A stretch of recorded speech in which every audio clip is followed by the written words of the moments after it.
You ate cumin today. You just do not know it. Cumin is the main ingredient in taco seasoning. It is the base of every chili powder. It is in most BBQ rubs, most curry powders, most spice blends. You pull off the shelf without reading. That burger you grilled last weekend, that bowl of chili you made in January, that Tex-Mex plate you had on Tuesday, cumin was in all of it. Not as a side note, as the foundation. And yet, if someone asked you to name the spices you eat most, you probably would not say cumin. You might not even know what it looks like. But you eat more cumin than almost any other spice in your kitchen every single week without ever thinking about it. So how did one seed end up in everything? Cumin is the second most consumed spice on Earth, right behind black pepper. But black pepper has a name everyone knows. Cumin does the same job, shows up in nearly every cuisine in nearly every country, and nobody talks about it. It has been that way for a long time. The ancient Greeks kept cumin in its own shaker on the dining table, like the way you keep pepper today. It was the everyday seasoning of the classical world. In Rome, cumin became a symbol of frugality.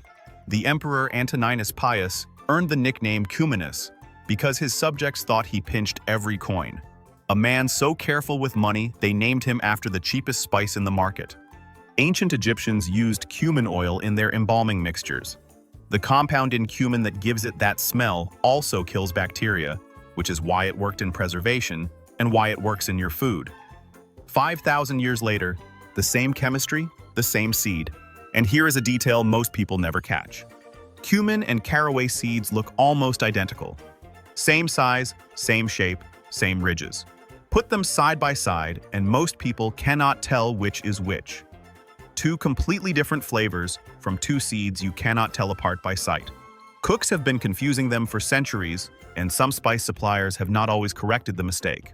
Cumin traveled every major trade route out of the Mediterranean. It embedded itself into Indian cooking, Middle Eastern stews, North African tagines, Mexican salsas. In medieval Europe, bakers pressed cumin seeds into wedding bread as a symbol of faithfulness. Hindu ceremonies carried the same tradition independently, thousands of kilometers apart, same seed, same meaning. But nobody has looked at what happens between the field and your food. This is what happens between the field and the jar. When a cumin plant dries out and turns golden, workers pull it out of the ground whole and lay it flat on tarps under the sun. After a few days, the brittle plants go through a threshing machine that shakes the seeds loose. Then winnowing. Air blows away the dust and debris. Sieves sort the seeds by size, and workers grade what is left by color and oil content. Press a seed between your fingers. The darker the stain, the more oil it holds, the more flavor it carries. The best seeds go to export, the rest go to grinding.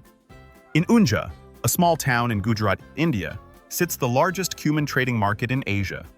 Buyers walk the rows, scoop handfuls from open sacks, and test samples by smell and by the stain a seed leaves on paper. No lab equipment, just fingers and noses trained over decades. That is the simple part. Here is where it gets interesting. Every cumin seed has tiny oil canals running just beneath the surface. Inside those canals sits a compound called cuminaldehyde. You do not need to remember the name. You already know it. It is the smell that hits when you open a jar of cumin. That one compound is responsible for nearly everything you recognize as cumin flavor. It just sits locked inside the seed wall, waiting. When you toast a cumin seed, the heat breaks open the cell walls and those oil canals crack. The locked oils flood out. But the heat also triggers a second reaction. New compounds form that do not exist in raw cumin. Nutty, roasted, deeper flavors that were never there before. Same seed, one extra step, completely different taste. But push past 180 degrees Celsius and the cuminaldehyde breaks down. The flavor does not deepen, it disappears. The window between transformation and destruction is about 20 degrees. And grinding is where it all falls apart. The moment the seed wall cracks, those oils start escaping into the air.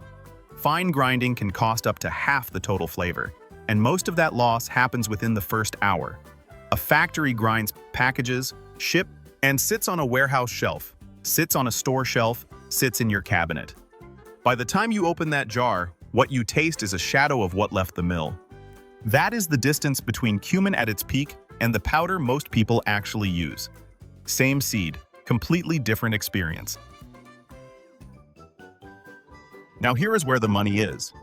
India produces roughly 70% of the world's cumin and consumes nearly 90% of its own harvest. Think about that. The country that grows most of the world's supply almost eats it all before it can leave. What does get exported reaches over 150 countries, close to $700 million a year. Between 2021 and 2023, erratic weather crushed Indian production. Prices spiked. A global shortage opened. China, specifically the Xinjiang region, where cumin grows between rows of cotton, filled the gap. In 2022, India had to import cumin from China, the world's largest producer buying from its competitor. By 2025, India rebounded, but the supply chain had already shifted. And here is the part nobody talks about. Cumin powder is one of the most commonly adulterated spices in the global supply chain. Because ground cumin looks like any other brown powder, it gets stretched, mixed with cheaper ground coriander, bulked up with starch, and in some cases, cut with dyed sand. It is the same trick they pull with olive oil. Cheap filler, dressed up as the real thing. In 2015, the FDA flagged high-risk batches of imported cumin for containing undeclared allergens from the fillers mixed in. Ground cumin has also been found to contain elevated lead levels from contaminated soil or processing. Same brown powder, no way to tell by looking at it. You are eating this every week, and you have no idea where it came from or what else might be in it.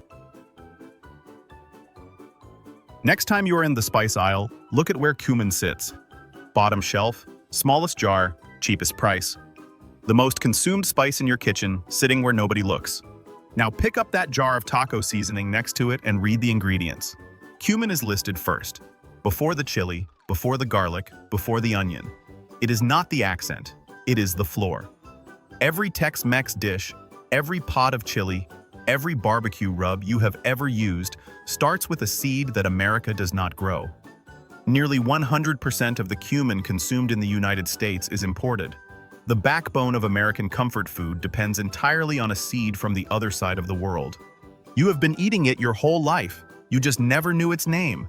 And now that you do, you will never not taste it again. Same seed, same jar on every shelf. The only thing that changed is what you know about it now. That is the process. We reveal how things actually work one story at a time. If there is something you would like us to explore next, let us know. Until then, trust the process.